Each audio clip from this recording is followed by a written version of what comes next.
And the trajectory is immune escape. And I wrote this slide before we heard about the new Omicron variant. It's the same thing. There already was a variant, A30, that evades vaccinal antibodies with high efficiency. Okay, it may not have the infectiousness to dominate right now at the population level, but they already exist. These kind of mutations are not uncommon. All that has to happen is it takes off with the infectiousness to actually dominate at the population level. Secondly, genomic epidemiologists warn us of global positive selection pressure.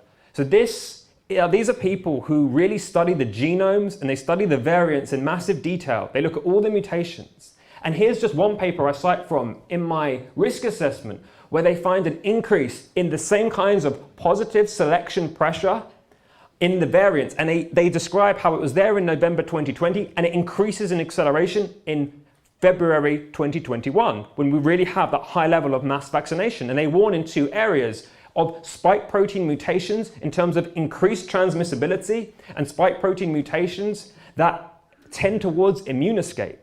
So these are the people studying the genomes. That's what they warn of.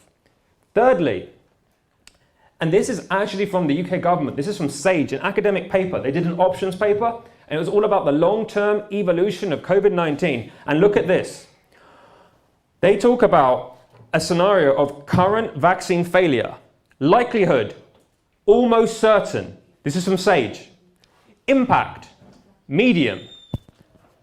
Well, I agree with them on the current vaccine failure, likelihood, almost certain. I'd say certain. They say almost certain, I say certain. Impact, medium. No. They say medium because look at this.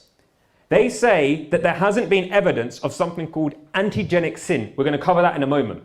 And believe me, there has been, because I cite that in my risk assessment. So if for more on that, please see that. I cite examples where we see the elicitation of previous antibodies for coronaviruses and influenza. So that I don't even agree with that statement.